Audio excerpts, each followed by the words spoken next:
Meaning of life to me is just whatever your existence is. It's subjective. Meaning of life is subjective. Your meaning is what you define it to be. That's it. That's the short answer. The short answer, but it also doesn't mean nothing. Because it's just saying like you then are what you are. Then you gotta find the meaning. That's it. Listeners it goes back out there, to you no gotta answer. find there.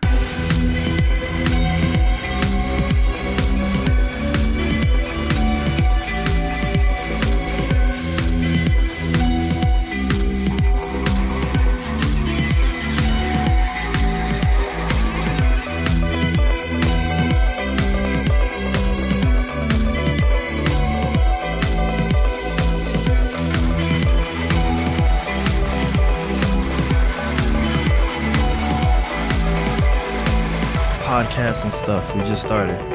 Who am I here with today? You're here with nobody. No, I'm just kidding. No, I'm kidding. The new alias. The new alias, everybody. There's a DJ Nobody in Cali, part of Low End 3. Motherfucker. I know about it. Yeah. You're absolutely right. He was signed on like 2016 or something like that. Yeah, DJ Nobody. I think I seen him when I went to Low End 3. Nice. Because I think they're part of their little rotating residency. Yeah, I looked that up. When I have friends ever going to LA, I always tell them, check out Low End Theory, but it's when I look up their website, they only do it like once a month, I think, actually in LA. That's in this one little location. I mean, that might have changed, but it's usually every Thursday Tuesday or Wednesday, whatever day. Yeah, it is. Wednesday. It's a Wednesday. Weekly. Yeah, it's a Wednesday. I thought it was like Wednesday or Thursday or something like that. Yeah. But no, my name is eBurner. That's been an alias, the second alias, and hopefully the last, because I have another alias that was my first one. Is that one done now? Not necessarily. I think that one's just going to be off on a back burner, only because. So is that alias back burner and this is eBurner? Nice little stick right there. Nice little curveball. Good. No, but no, it's actually called General LC. It was actually given to me in my time. Like a professional business. Well, General LC, Keep was talking because I forgot to turn on the AC. Oh yeah, let's please turn that. I don't want to get hot. This is Texas. No AC. AC is usually on in like late ends of spring. You got to keep that shit on because we in the South, buddy. Any southern than that, we'll be closer to the equator where the sun's on the planet almost 24/7. It feels like. I got into this like crazy training, meditation stuff, and part of it I do a lot of like cold showers and stuff. But I think what it allows me to do, I think I can probably like withstand. Probably not that I'm some extremist at it, but like probably can withstand both sways of the temperature. Probably a lot more easier than most people. So I think I probably don't notice it until it was like, oh yeah, I forgot it's hot. So like I become aware of the feelings, but they no longer kind of bother me. But I was like, yes, but it probably bothers other people, so I should turn it on. Yeah, I mean, when I was in New York, and that's where I got my first name, General LC, and it was given to me. All right, so when I was in New York, I was in an environment where it was way cooler for me. So I'm just like, oh man, literally cooler, right? Yeah. Literally cooler. I mean, it can. I mean, we know, you and I both know, New York summers can get hot. Yeah, for sure. I mean, granted, I was in Long Island, but I mean, the time there, I felt way more cooler than I ever did in Texas, and here it's just like winters, it's short-lived, and you don't get enough time to really take in that environment. And plus, I also eat a lot of spicy food, so my cardiovascular activity is just like on high, so I'm always hot. I'm very much a hot-blooded human being. So I really get hot easily. There you go. But back to General C though. Is that tie into eBurner? Yeah, and then no, that literally that name, eBurner. Bro. Exactly. That's why I love that name, because that was something I gave myself, but it had so many in-depth connotations and reflections of who I am as a person. Yeah. And I liked that. But General C is also a really good description of myself that was, like I said, given to me by someone else objectively to knowing who I am, interacting with me on a daily. And she was my boss at a performing arts center box office. And just one day she just can't help almost every day to laugh at my demeanor on how I handle customers in the box office. Yeah. She's like, I'm going to call you General C. because you are like that general store clerk guy that's really super nice to people, just talking to them while you're getting done the work. But at the same time, you have this weird tendency to just like randomly curse or spit out things that are just really random. And that therefore LC stands for loose cannon. Oh, okay. Because I was like, man, you're one more L from being a business. I was like, I know. And it wasn't the LC like LLC, but it was just like for loose cannon. So I'm really General Loose Cannon. Okay. And I thought that's a good rapper name. That was my thought.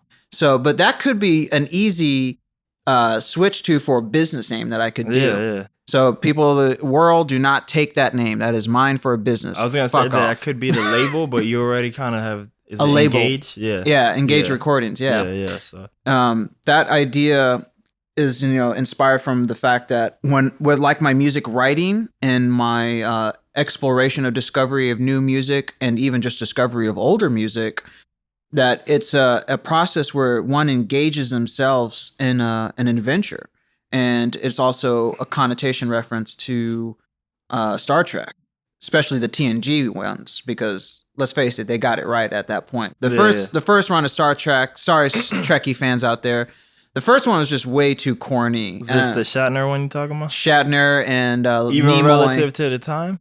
Huh? Even relative to the time? I mean, it's a sixth season plus, Like, yeah, no, I totally feel you. I feel those who feel that way about the first generation with the Shatner and Nimoy, that there was a timelessness to it, but the thing is that the research in astrophysics, xenobiology, all the things that help facilitated the content writing, as well as emotive and psychological of human nature and what we could understand of potentially other species on a hypothetical level, was still immature compared to TNG. So that's why I like TNG over. But nonetheless, going back you're to... You're removing it from the context relative to the time, though. That's what I'm saying. And then exactly taking it as like a TV show, what it brought to the table to entertainment spectrum versus how it, does a good job showcasing real science. Exactly. Exactly. And that in and of itself was always engaging to me as a story, and just like music for me. They both have this sense of engaging thing. So that's why I liked how Picard always says engage. So I'm just like, I just love that word. And I think for most people that'll probably always be the best. Yeah. I think I'm not diehard Trekkie anything. Sure. And I've seen parts of that. I haven't take the serious plunge, and unless I get rich, I probably won't. 'Cause there's just too much shit to watch, both now and in the day. Yeah. But the one I did watch, even though I think the one that was popping off at the time when they had two running, and is Deep Space Nine with the girl or no? Yeah. Oh no, Deep Space with that girl who's a cyborg. Cyborg. Yeah, the cyborg. Yes. Is that Deep Space Nine? That is Deep Space Nine. So most people, I think, were rolling with that, dude. But I like the other one at the same time. The other one, there was Deep Space. The one that was on the ship at the same. It had the black CO as the leader. Oh yeah. I know who. I can't remember. He has a deep voice and stuff. No, yeah, that guy was a really good actor. I can never remember his name too, but because that was the one I used to watch, and it was only because I would stay up late at the time, going whatever school I was, grade or high school, and it would come on like at 12:30, 1 a.m. the reruns, and it was just always on. So I kind of got into it from there, and that was the one I always digged, even though I know most people were about the other one, Deep Space Nine. At the time. Well, actually, I think the black captain, he was actually on Deep Space Nine, and then there was actually there was a female captain. Spin-off?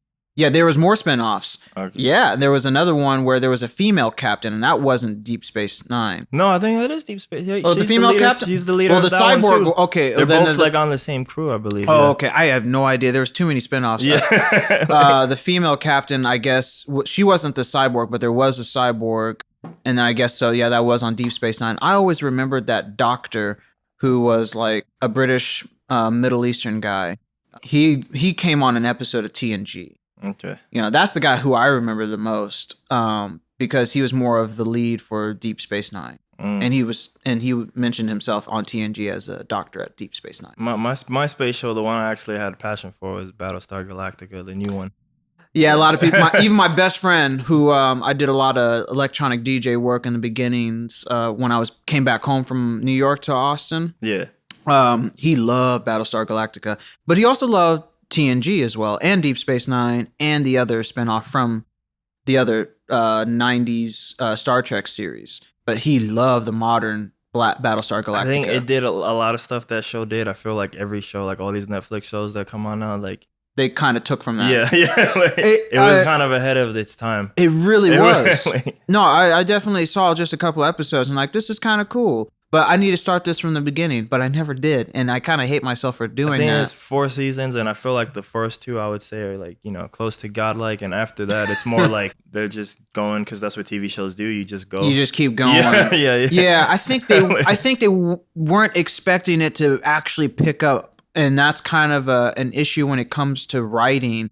And this is not just writing just for a TV show or a book or anything like that. This is just general creativity, This is a show based off of a failed attempt for the hype that Star Trek had brought, from the 80s that kept on, and Battlestar Galactica failed, like, just for also 2 seasons. I've seen some of those clips of the old one. It looked not cool. Oh, no, it was horrible.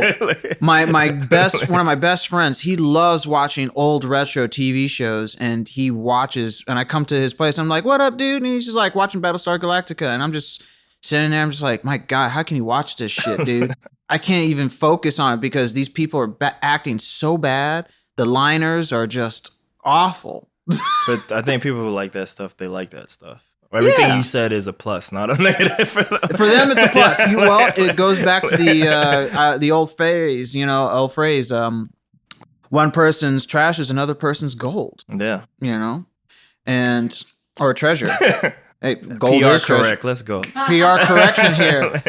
There's my lady, other side Austin right there, always correcting me. Behind every great man, there's a great woman. I'm not saying that I'm a great man, but I am a man. Her on the show. She didn't want to do it. So people don't complain. So once again, back to engaged. I love how we keep going to these real roundabout ways. I'm Tangent King, dude. I know. Tangent King. That's how you get the long ass episode Brainwave. That's how you can just have. That's how you can just have a good conversation. Tangent King, man. I don't know if that's trending on Twitter though, so I don't know. Well, we'll make it a trend. We'll make it trend. But yeah, so that's kind of where the source of my idea for Engage Recordings is name-wise, but the purpose of it is like a deep space adventure. It's going where no man has gone before musically. I want to take a listener there. I want to find other artists who are willing to help me find a new frontier musically for people. I feel like you're big on collaborations. I am very big on it because collaboration makes the dream work. I've been so tying into that, like, and anybody, the people who hear the show, be like, again, with the negative San Antonio shit. But I mean, be yourself, man. I don't care. Positive, negative. I think because of the history I had, like, here and just dealing with people a lot, like, even going back to old school, I think, like, me, Tomas, like, we scarred ourselves because we all started out in a clique. I don't know if you know Xylo or not. I don't know Xylo, but I know Tomas. I know Tomas. All 3 of us, came from, we were kind of like a thing here. Right. Little collective here or whatever. From trying, that was one of the better experiences, even though that wouldn't work out. But from trying a lot of things like that, it almost, we've kind of almost like closed off a lot, in the sense of that it just didn't work. So like the only way to make it work is to do it ourselves, Sure, and I've done that a lot. I've ended up just working by myself a lot of the time because it's hard to just meet people when their spirit is in line with you, but their reality of our world that we create for ourselves, our social society, conflicts with our desires. It makes it hard to really get those collaborations to happen, and it's really kind of sad that today in our hustle bustle society, we can't really get with people to make something really beautiful like music or painting or sculpture or a really cool house design to the way we want it. Any kind of dream that we envision that can be really amazing and really beneficial for society. we can't do it, ironically enough, because we're all just trying to make the money we need to. And, I'm sure like the situation you had with Xylo, it failed because, things couldn't just line up right. And his mind was elsewhere, but his heart was in it, but he just couldn't deliver that. Or for my case, I wanted to work with this cat who's from Toronto, and I've had this still a never ending connection with Toronto, amazingly enough. But I heard this one cat who was doing some really cool, some real beats. I don't know the subgenre you would want to call it. I just call it electronic beats, which is what I call myself. It reminded me of a New York Brooklyn group that no longer is together called Background Sound, and he was doing some sounds like that. It's kind of, some would say it's like kind of like footwork, but it wasn't footwork yet, and it had a more of an artsy feel to it. And this guy was doing the same thing. I wanted to link up with him, and he was feeling what I was feeling, and we've met on via SoundCloud. We wanted to collab, and he just never followed through. I did like one recording of like this really cool piano sample, and I sent him that on Ableton, my files, and via Dropbox. Never happened. It's just some things just can or cannot line up for some people. Their heart's in the right place, but the reality of the schedule and their minds are just can't make it happen, and it's kind of sad. But I want my music to help remind people that your heart and your mind, or your soul, or whatever you want to call it, needs to work in tandem with each other. If you're not doing that, then that's something's not right, and you got to fix that. And I want to make the people feel that way when they listen to it. I am hearing that I don't know what the whole song is about, but I know in the chorus, the song where you play guitar, it says time. Yeah, time. Yeah, So the chorus is time. One of the lines is we got so little of it, and that I put that there for sure because that is. And then I also say time. I also say that time is not exactly word for word, but I basically say time is an illusion. That's it. Time is an illusion. It's illusion, but we got so little of it. And it's mostly reflecting upon our mortality as a species. The song as a whole is talking about how if we had help from a close personal feel, mostly from our fathers or our mothers, parental support, it'd be a lot better. Some of us do have that, some of us don't. I had a good father, so I'm writing it for those who don't have that support, who have that crumbling backing support from their own homes that couldn't give that to them, and that helps give a person the time they need to grow and become a good person, to be helpful for themselves and others. So that's kind of one of the problems that I talk about and say what could the solution be in that song. Is how time, we don't have much of it because we don't have the people we need to help give it to us. That's like serious. I'm like, I am some serious shit. I'm a very... I mean, like, I feel like part of me is like, I think a lot of the people I hang out with, they in terms of music, I mean, a lot of them just make shit. So like they don't always touch on that. I think when I first got into making songs, or they were beats, but like they all had meanings. Like even the instrumentals, or I used to sample heavier back then because this was earlier YouTube and earlier SoundCloud, meaningful SoundCloud back then. Meaningful SoundCloud, yeah, not how it is now. Yeah, but so like you can get away with it more. Like now we want to get it on Spotify and stuff, so I might veer off the samples a lot more. Yeah. And but yeah, like I would just like, I want to say these things, but at the time I don't rap or do nothing, so I would just cut like 400 different songs up that said whatever I wanted to say. If it was Big Bird, he'd be in there. If it was Yoda, he'd be in there. Like. But yeah, somewhere along the lines, get caught up in this.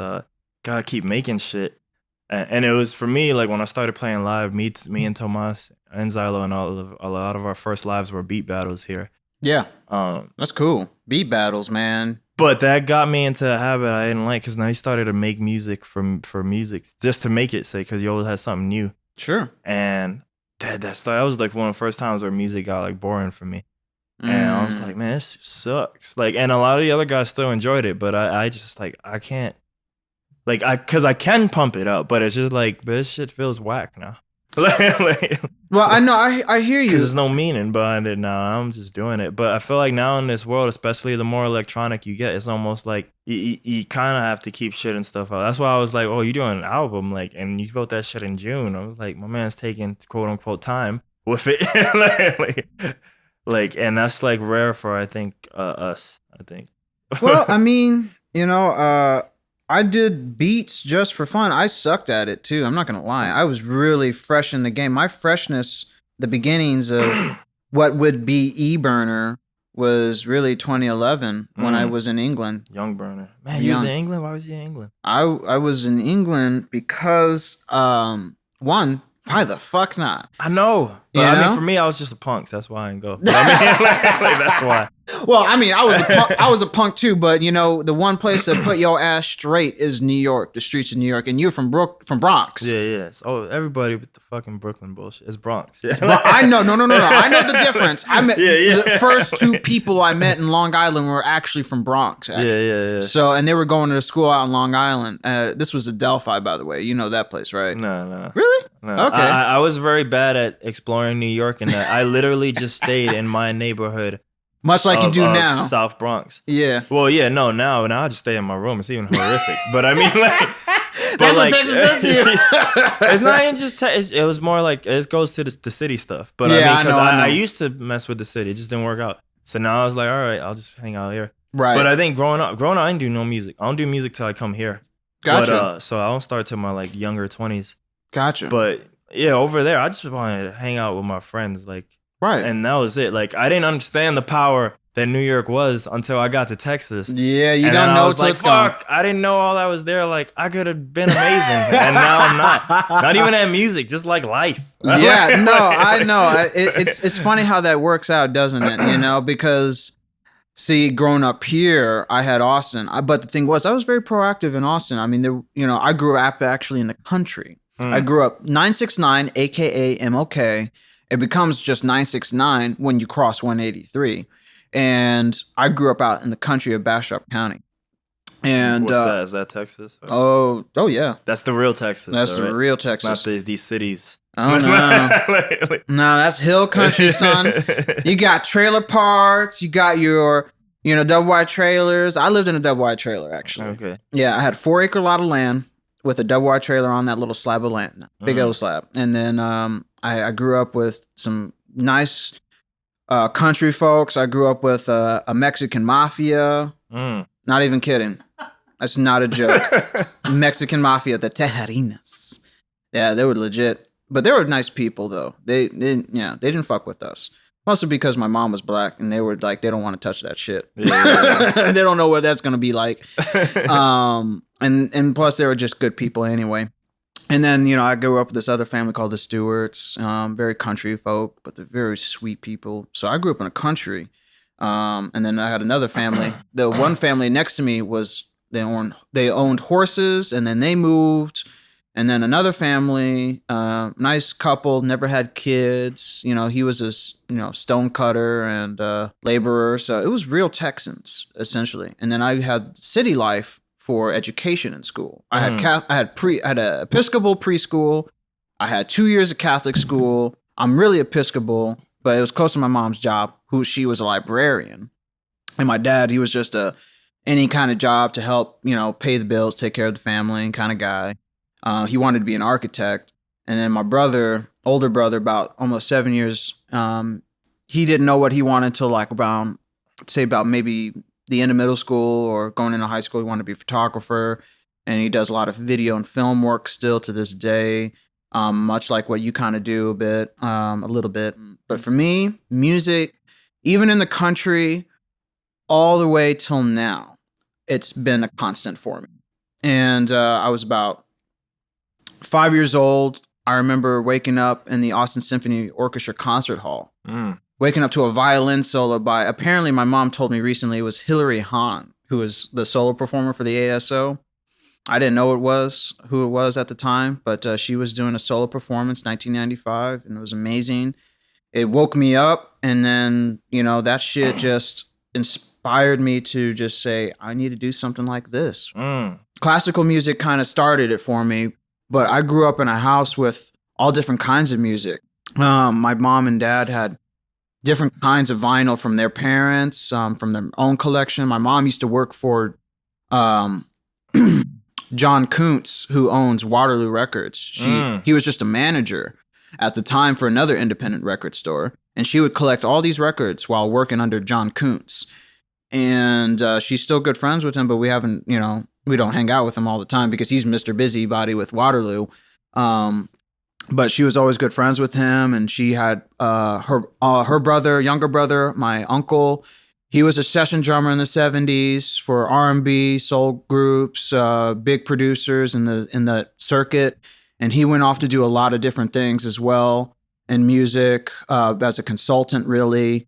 Working with artists. I remember seeing like a picture of him and Danny Glover, the actor, Ashanti, the singer.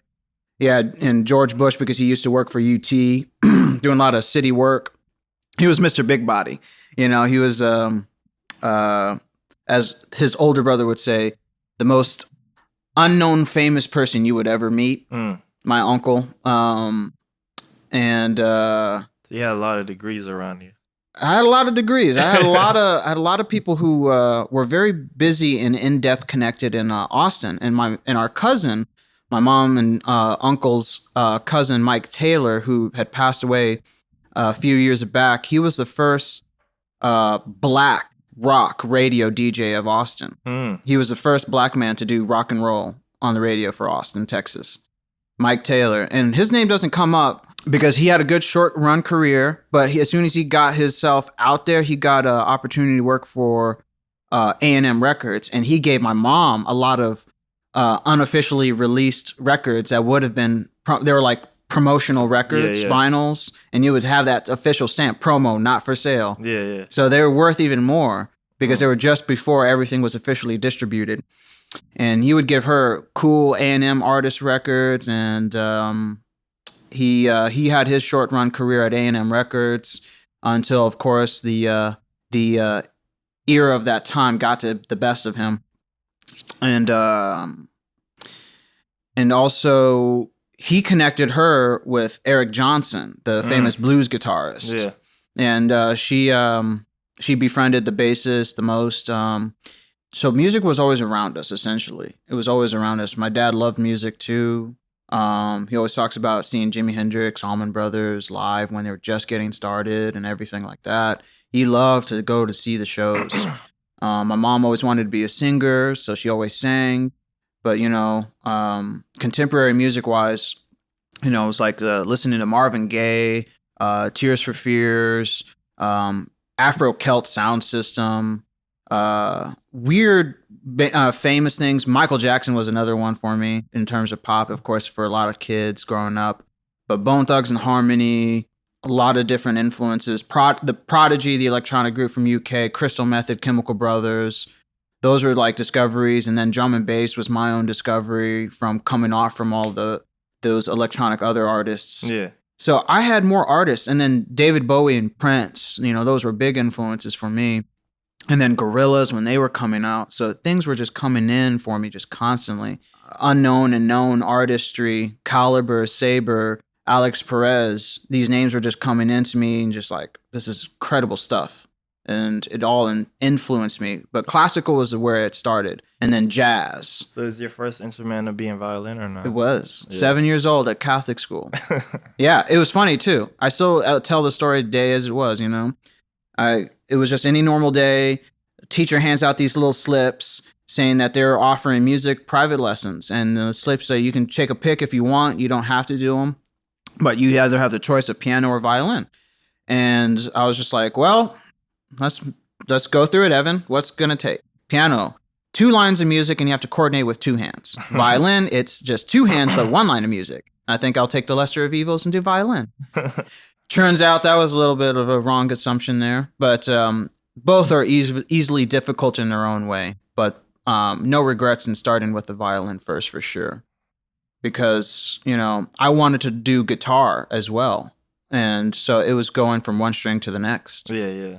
And I liked the idea that I was self-taught on piano anyway.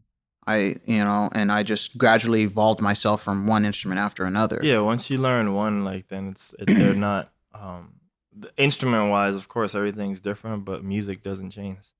No, So that makes it kind of slightly easier, you know. absolutely. I feel like yeah. the people who only know one instrument, like one of my friends, when I used to play, we didn't know each other yet, but when I used to do with the group, it used to be like me, 4 horn players, and a drummer and a rapper. Nice.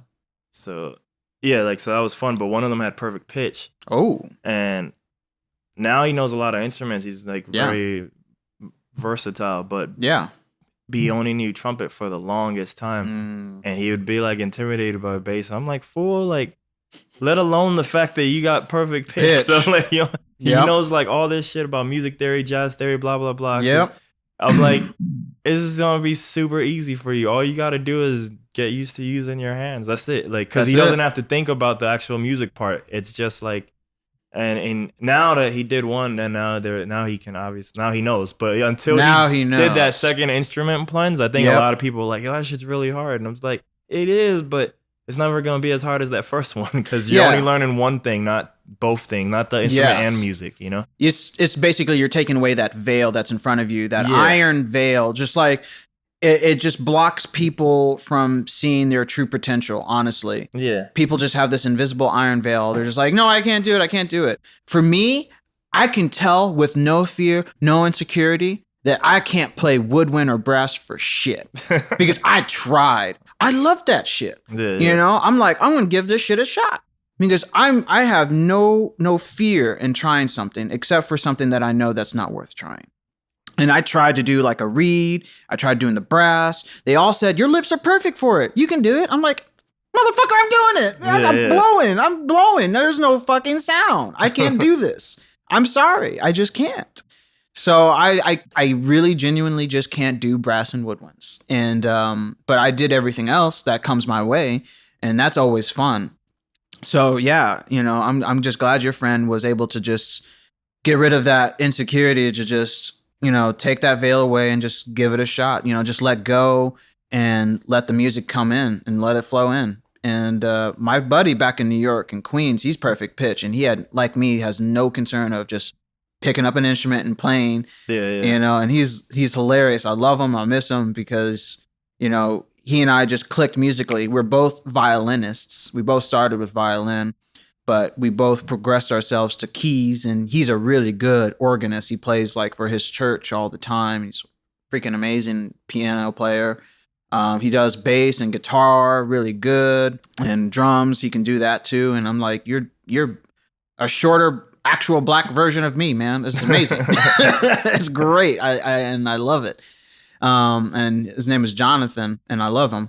He's like my Thundercat to my Flying Lotus. You know, and if I had the money, I'd move there. I'd move back there, and we would just be working on music all the fucking time. We would just be popping it out, just coming up with ideas, and then we can build songs around those ideas. Yeah, it's likewise. So where is he at again? He's up in Queens. Okay. Yeah, I forgot what part of Queens, but you know, he's not far from Bayside, Queens. So then, if you said you would move up there, then why are you here right now? Then I guess the hustle and growth. Honestly, it's all about growth, and plus, it's a lot of money to live in New York, as you know. Yeah, no, it's a lot of money. So, but all the real cities, because like me, like right now, I feel like for my not the art stuff I do, right? But like I feel like for my life, like man, I probably need to move to a real city, and it probably needs to be in my head. It's probably like LA. I just been like too stupid to take or like scared to take the plunge, but like,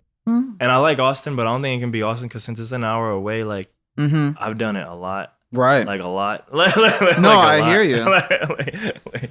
So like I just felt like that one would be the new one, but I mean a lot of people like to say like yeah these places cost money. I'm like, but any real city in the whole world, they all unfortunately cost way more money than they should.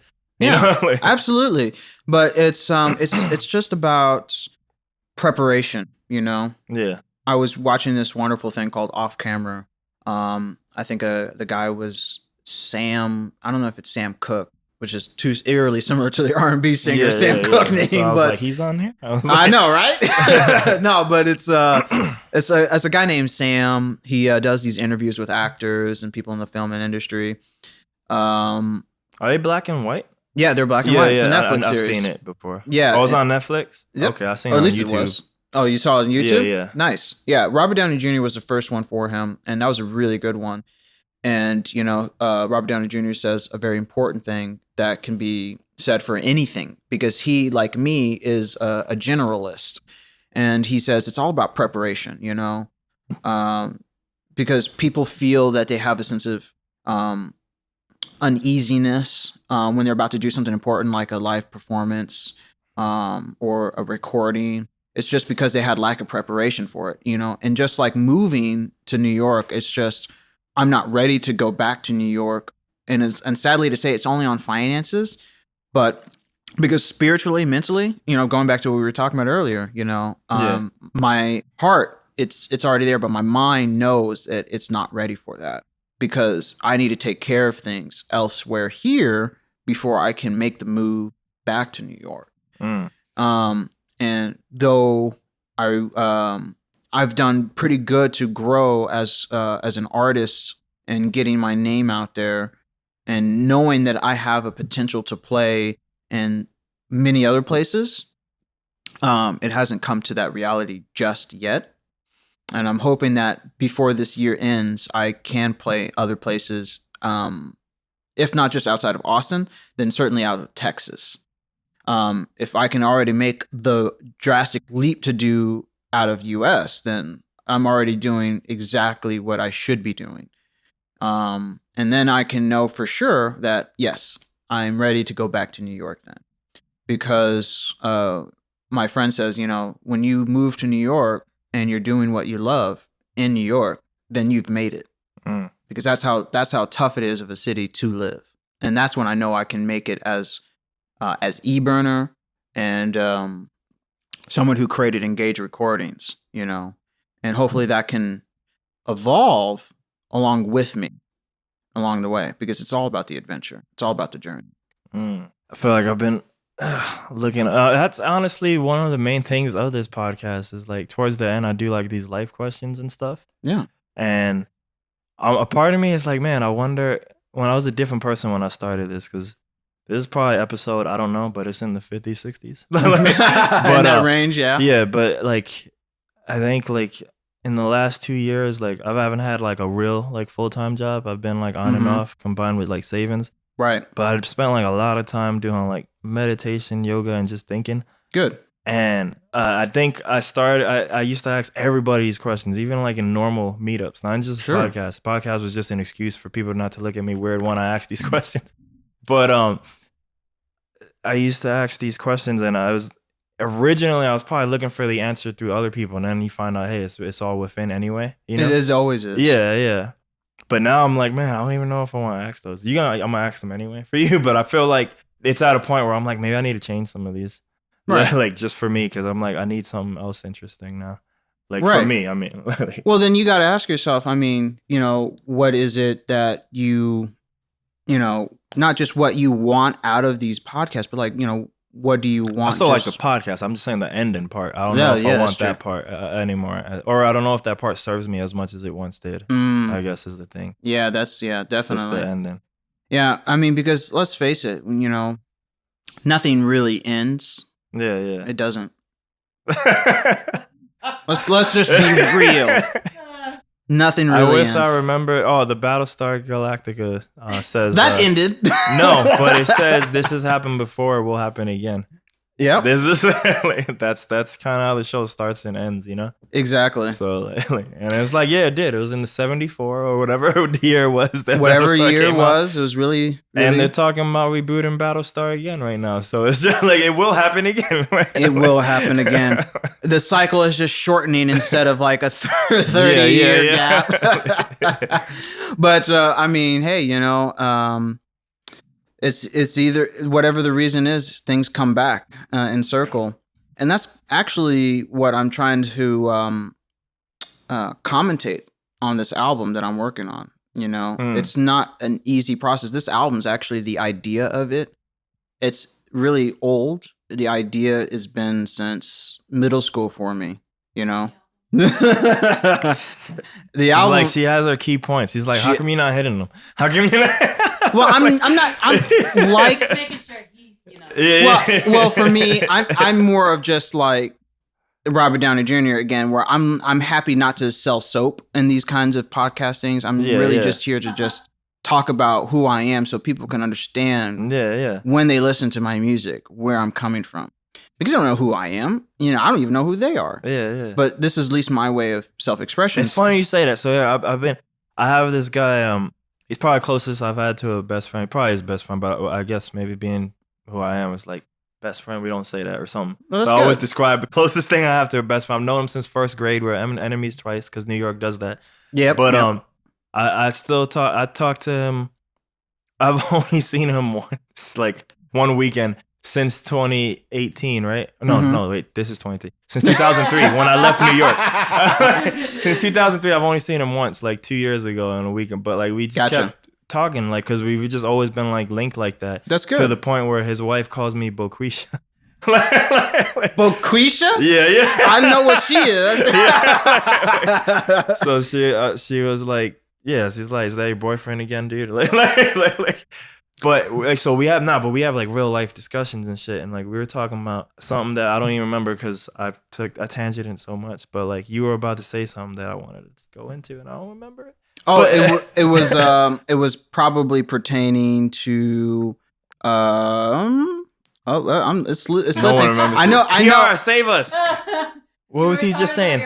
I was talking about the album, how it's an old concept, and you know that I'm not selling soap here. We're just really just talking about ourselves because no one knows who we are. Okay, that part. So yeah, basically. So would you say? Because I'm gonna just get to it because I love the long thing, but if I'm gonna forget them, it doesn't matter then. So do you don't know who they are? So would you say eBurner has fans? Because I feel like for a lot of us DIY, because I'm assuming you're a DIY artist. Oh, yeah. All right. So like a lot of us, I feel like we forget it's fun doing this for hours. I think we forget, like, if we want to make it like we say we do, we forget the fan part. And it's like, I would say, like, I probably have like 0 fans. But what's funny is, because like I have, one of my weaknesses as an artist is I stretch myself too thin, right? Technically I do music, right? I say technically because that's in my last priority. Because I also do this, which is second priority, and then the first one was all the videos, the live streams. Because I only listed in order of like, okay, this is the feedback and comments I get, and I'm like, a lot of people like this, some people like this, and then I'm pretty sure no one gives a shit about me as a music artist. So that one's like right here. But yeah, like we forget to ever aim for that part, you know. And part of it is because maybe we might hate mainstream music or whatever, you know, like sure. But yeah, does the eBurner have fans, and like what are you doing to even address that and stuff? Because I feel like a lot of us don't have a game plan for that. We just have the plan of making it. Yeah, we just always think about the end point, you know, going from A to B. I'm a planner, yes, but in terms of me seeing who comes along that journey, I'm always looking about hoping that journey is filled with wonderful people who can have an open mind and an open heart to new experiences, new ideas, new sounds, new feelings, or just reminding ourselves of these feelings, you know, or these ideas that have been said before. So do I have fans? I kind of think more now on what Prince had said in an interview. He says, I don't like calling them fans, you know, because this was in touch of the internet age. Yeah. You know, he's now was able to be more closer to his so-called fans, what he called friends, because, you know, he's like, no, fans is short for fanatic. You know, these people are not fanatics. These are just good people who love my music, and we share that common ground of the music that I give to them and they love in return. Yeah. And I do have a close-knit circle of just these people. PR spin. The PR spin, yes, but you know, This is government but right literally, here. if you want to go into PC talk right here, we have a close knit circle. We don't know about these fans, you know. Yeah, exactly. I don't know who any of these people are. Who are these people? No. The eBurner has the close knit circle. You can sign up for that $5 a month membership. Yeah, exactly. Be in the inner circle if you want to be on the family tree. You get exclusive links. Like you gotta give me you gotta give me a high dollar. Yeah. But no, I mean, honestly, right now it's just most of the if you want to look at, or if I look at all the people who are following my Facebook page, they're all just my friends. Anyway, the people I know and their family members or their friends I've known for a long time or people I've met recently. And all of them have always been nice and kind. There may be a few that I've never met and may never meet. I don't know. Yeah. But I still think of them as just friends at the end of the day because, we're just human beings. I've always actually approached life in general where even if I don't know someone, I still consider them a friend because I want to keep in my heart and my mind that everyone's a good person until that person responds opposite of my intentions. If they want to reject my kindness, they're free to do whatever they so wish. And I tell myself, okay, wipe my hands of that. The court of eBurner, innocent until proven guilty. Yeah, exactly. That's the court of eBurner, innocent till proven guilty is a great way of describing that. Or friend till not, basically. Friend till not, exactly. One way of looking at it, for sure. There's more than one way of seeing it. And for me, that's no different. But do I have fans or friends? Yes, absolutely. Am I able to be in touch with him personally all the time? Yes and no. And I don't like saying no, but I mean, we can't change the reality of things. There's so much happening now. When there's so many people, there's so much happening. And the fight for attention. And the fight, for me, I don't care about the attention. I just want, to just be a part of that flow where people can just listen to even just one song and a mix of things that they love. That's good because that means they can listen to various other things, including myself, and they're saying like, he has something to say, and I want at least to hear it once, that one good thing he said. And that's fine. That's beautiful to me. That's important. Because if I can say at least one good thing musically that can strike that chord in people's existence, then I've done something good and something selfless. Because that's what, to me, music is. It's a beautiful, powerful, selfless thing. And that is a goal that we all do for anything we do, you know? I mean, I only asked that because, those thoughts have been in my head lately, combined with, either his name is Michael Kelly or Kevin Kelly. You ever heard of him? I think it's Kevin Kelly. Kevin Kelly sounds more familiar, but Michael Kelly is a common name too. Yeah, but Kevin Kelly, if that's him, he's the guy who made up the 1,000 True Fan Theory. For any type of thing, it doesn't have to be for music, but like for anything, yeah, absolutely. 1,000 fan, 100 a year equals 100K, some stuff generalized like that, based on statistics, absolutely.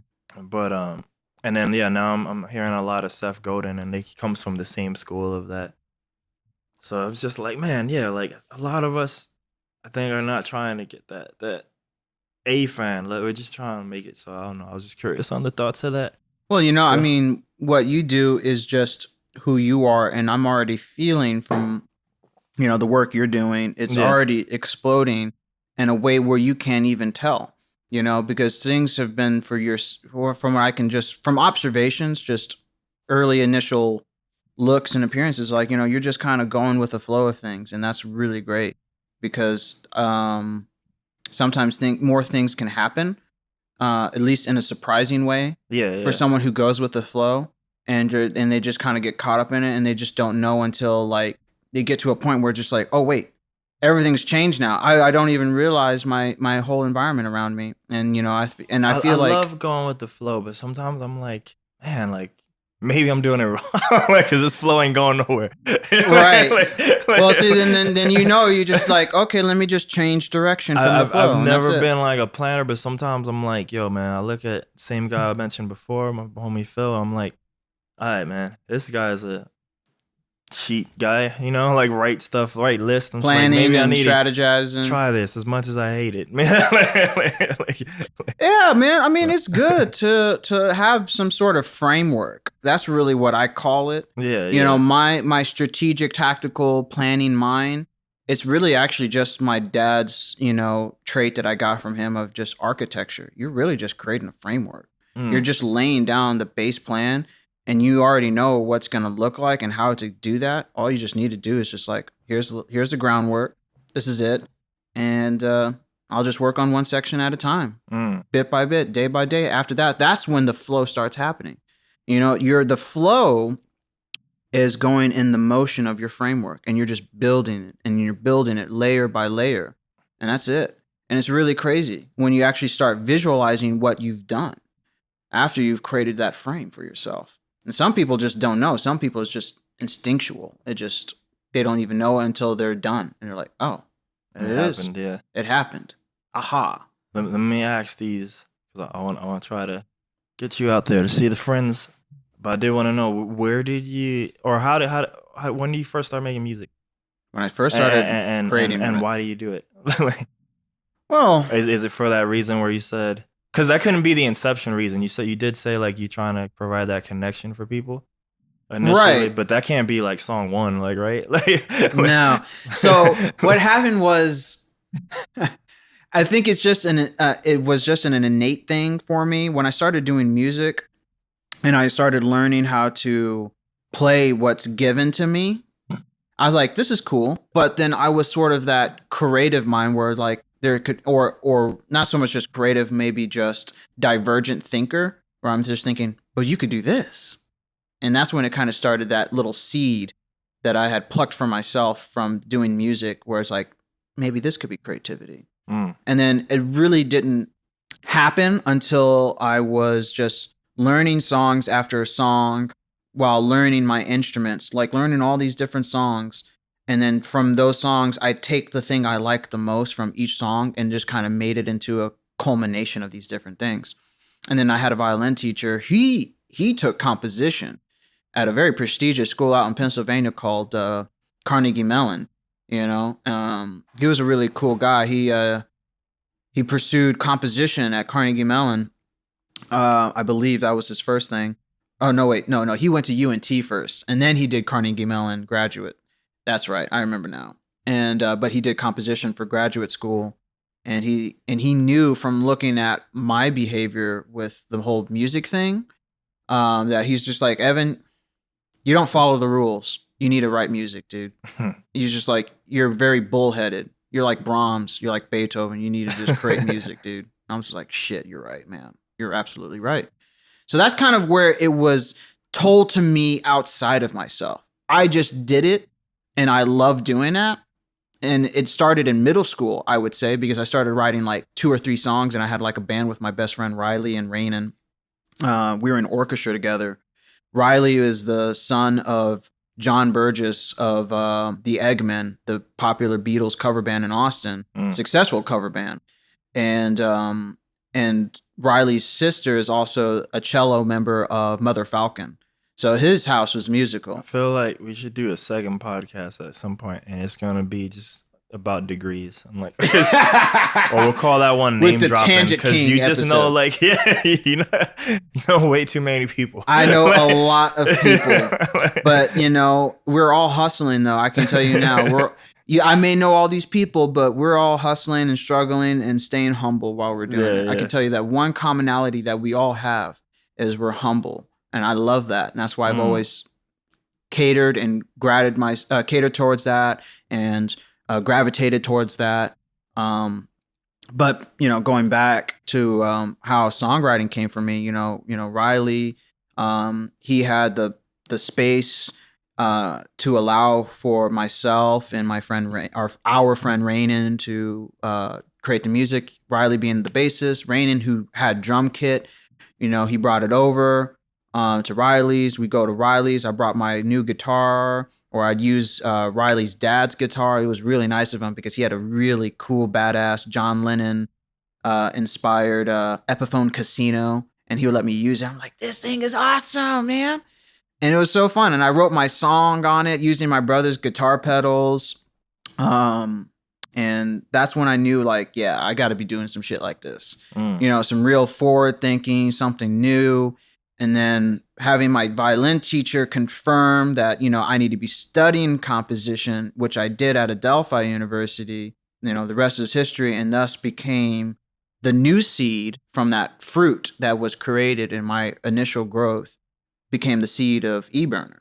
And then that now is growing in of itself, creating the sound that I've started with my first album, Moments, which was just me really just dicking around.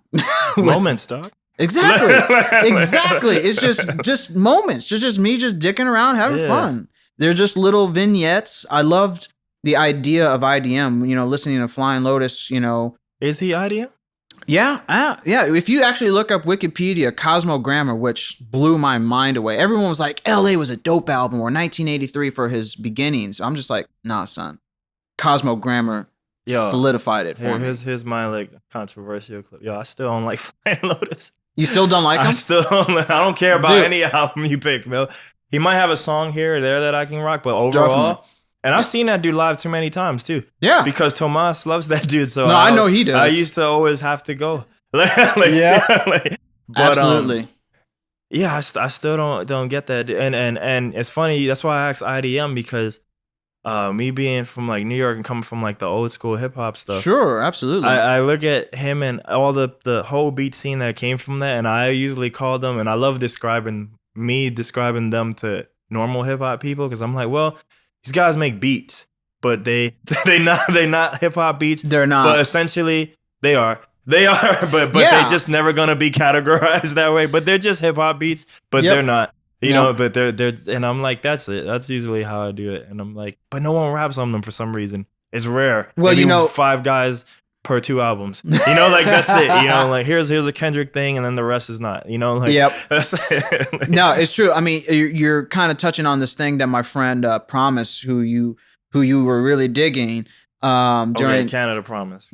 Promise. With the Austin one, this can be confusing now. Oh yeah, that's right. Promise Udo, Mr.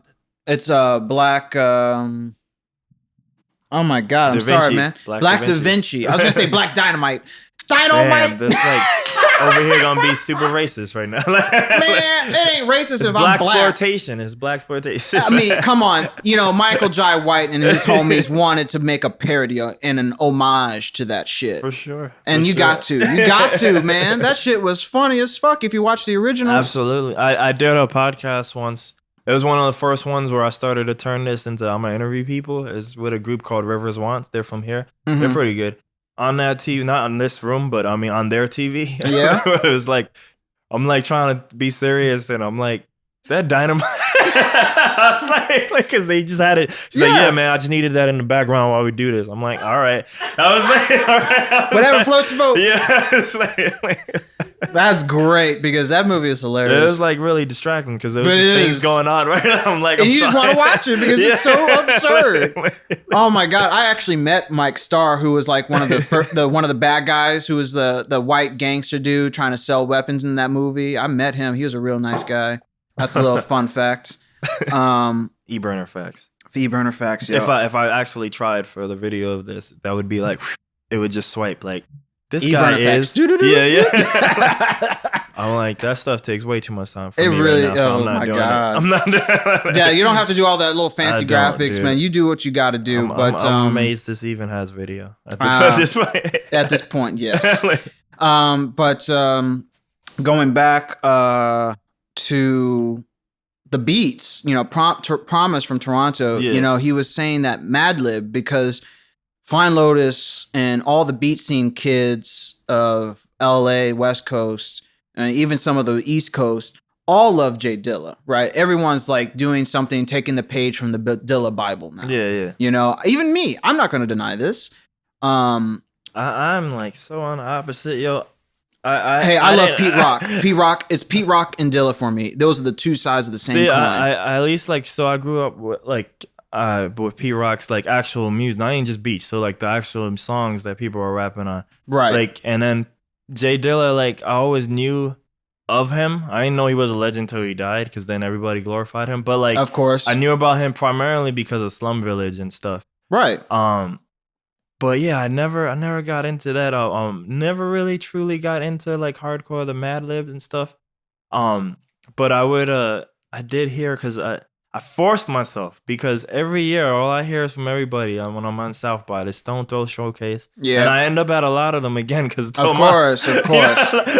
See, Tomas ruins me. He makes me go to all these things I don't care about. Yeah, I mean that in a nice way, man. because he hears this show. So I mean that in a nice way. Keep doing that. Yeah, but, of course. Sorry, Tomas. But I'm like him, and then he was a teacher of both of us.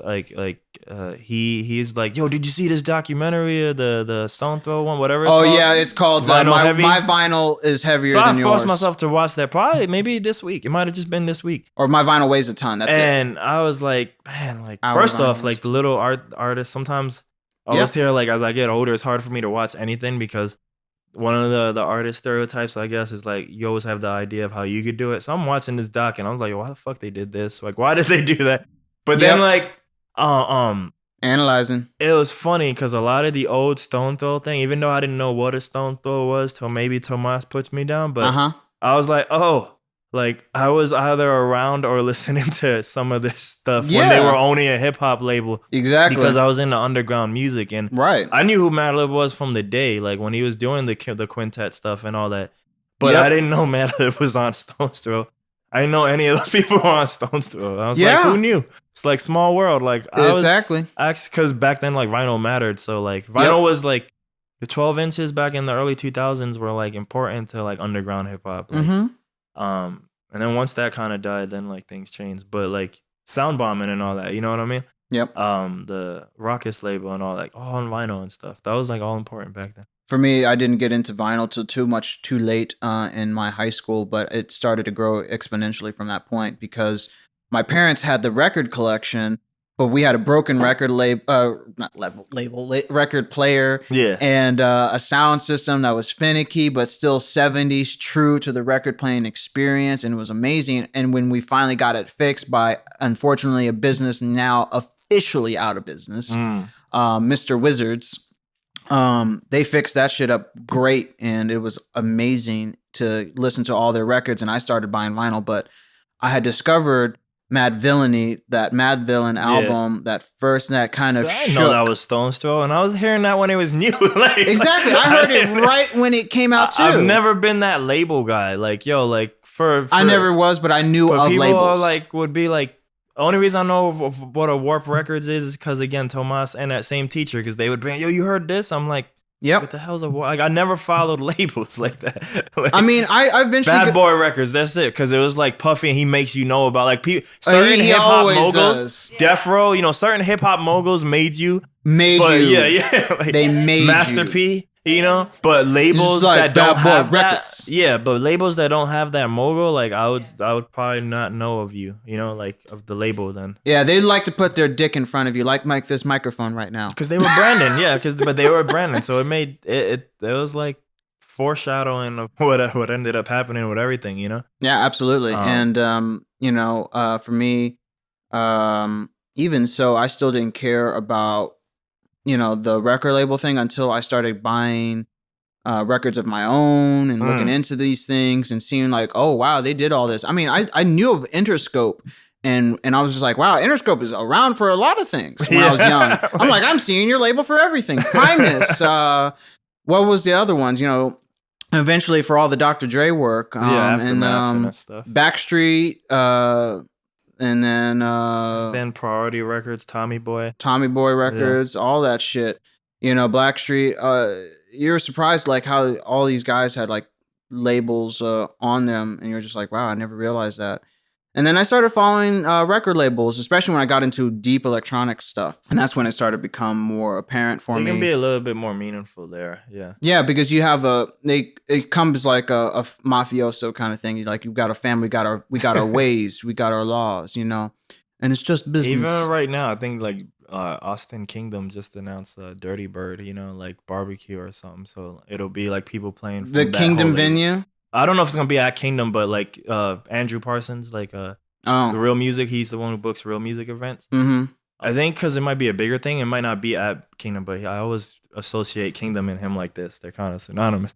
Sure. But anyway, like they're booking Dirty Bird, but like it's apparently it's like a thing they do. They go, it's like one of their tours, like a Dirty Bird barbecue. Oh, but yeah, like a Chitlin circuit. Chitlin I think circuit. it's called Dirty Bird LA. I could be wrong, but either way though, like yeah, and it's just the label homies, and this is what they do. It's like their brand, similar like Brain Feeder and their thing. All that's jazz, man. And for me, it's just I just want to keep it if and when I can get this label really pushing off the ground, it's going to be just not about putting it in people's faces. Just like I said, it's just about the journey. I have the framework. I have the point A to point B. And the beauty about point B for me is it's only dependent upon, mankind's existence. It can be something that can just keep going and going and going forever. It can go as long as it needs to, as long as people are just putting out the good music that engages people's attention. Who cares about the name at that point? Because they know like they can get good music from here. They're just like, oh, we already know we're getting our music from here. I'm not about so much putting it in people's faces. I'm not about, just not existing or doing anything for it. It's just about people who can contribute to something that's greater than themselves. Then the music itself is going to be badass. And because that's what it's all about. It's putting some dope shit out there that not anyone's ever going to hear. And I think that's the key to a successful label. Warp Records has been a prime example. They've been around for a good while, and they're completely independent. Interscope is the same way. They're very independent. Very independent. They have, they have a distribution deal with Warner Global or Universal or something like that. It's Universal, right? One of the three gods, yeah. But it's just but that's just that's not independent at all. When it comes to distribution, no one's independent. You're going to be either with Warner, Universal, or Sony. That's really what it comes down to. That's because they have the context for the stores that can sell them. That's what it comes down to. Independent is that their money is sourced from their own. They get their own income. They're their own investors. That's how most people don't seem to understand. That's actually how an independent label is that they actually put their own money into it, as opposed to a distributor is like, I'm going to give you money for this. I don't believe you. But it's like you keep talking, but I don't believe you. I might be right. I might be wrong. I'm not going to say I'm Mr. Know-It-All.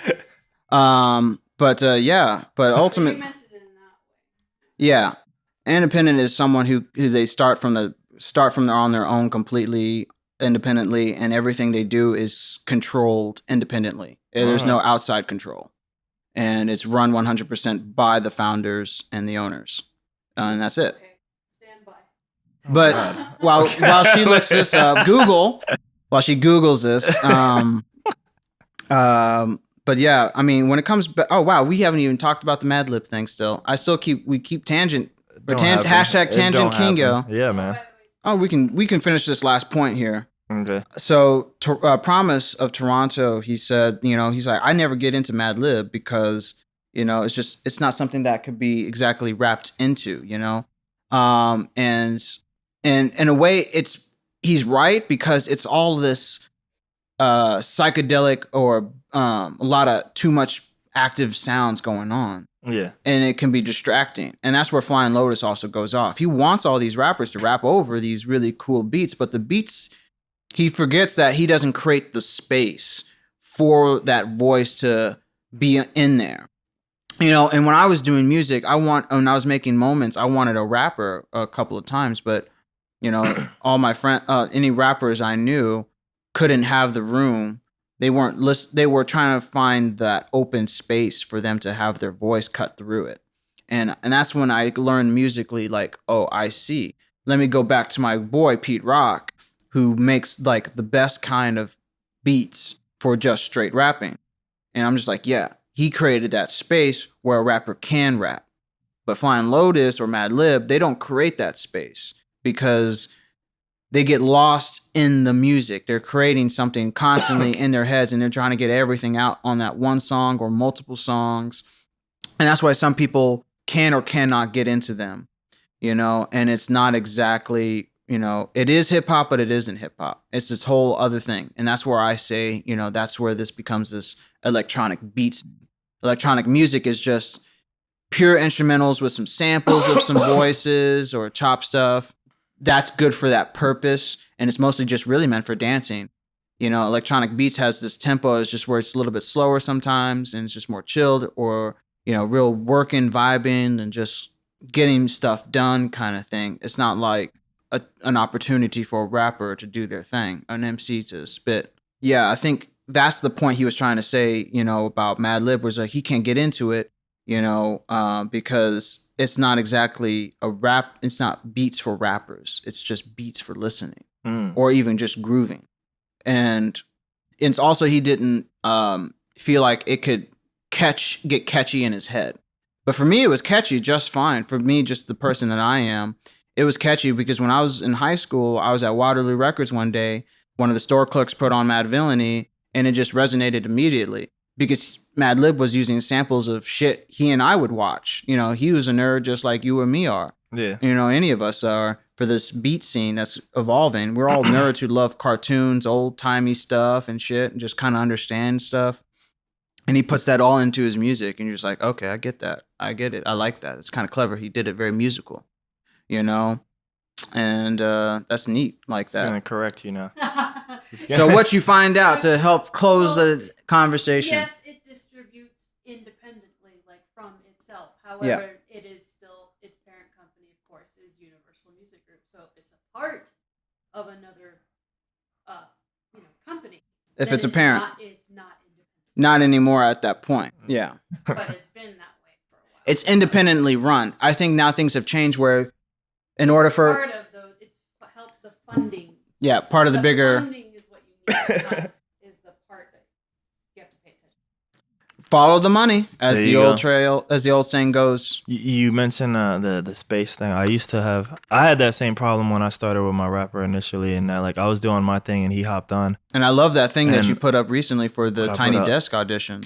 Oh, that was so lazy. I just that was like young jazz giant. That was like young jazz giants rebels thing, something like that. There was I didn't even do anything on my thing because I was like, look, I've done this video a few times already. I'm like, this is the first one I'm doing alone, but it's just I just want to keep.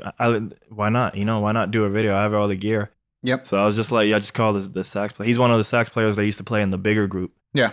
I only started rapping just because that group ended, and when I went back to beats, I was like, it sucks. Like I want songs, So I was like, I better start doing it now. So I only have 3 songs that are out, and the first one I did is my friend committed suicide, so it's just memories about us as kids. And then the second and third, which is one of the ones that you heard in the Tiny Desk video, is just what the hell do I do in life? That's it. What do I do right now in life? Exactly.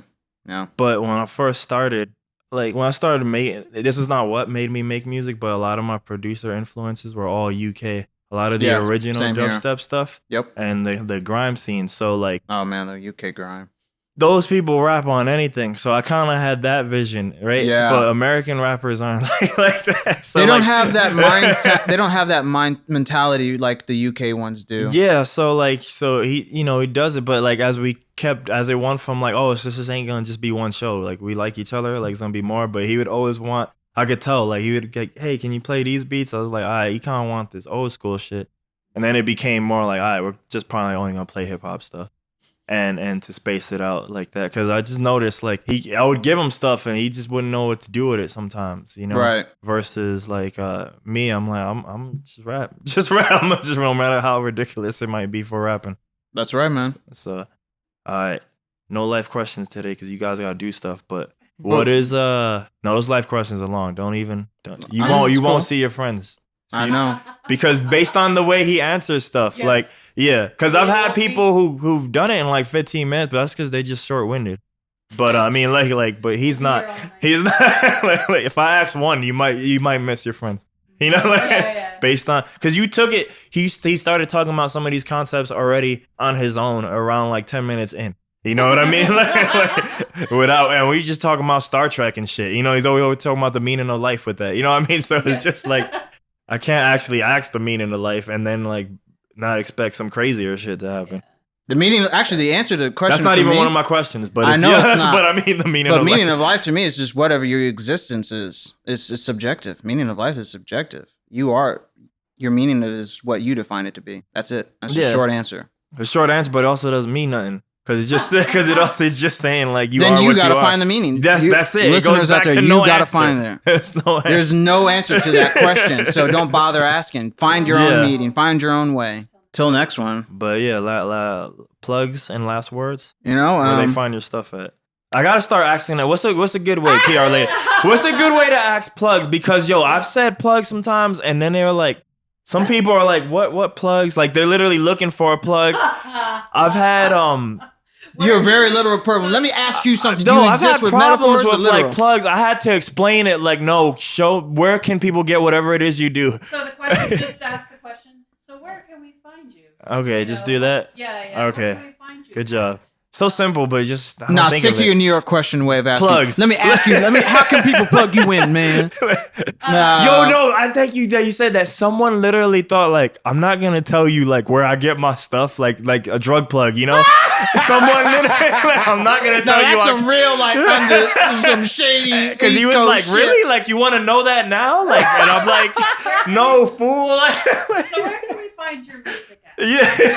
And then a lot of people say you can follow me on Facebook. Yeah, blah, blah, blah. So what's your handle? So basically, yes, my social media is where you can listen to me on Spotify though, SoundCloud, just eBurner, capital BURNER. But social media, I'm just Twitter and Instagram at eBurner_music, and Facebook it's / eBurnermusic, one word. So I keep it very simple. So, and then my website, eburnermusic.com, has all the social media links, YouTube channel connection, so you can catch all information right there. That's where you can find me. There you go. Last words?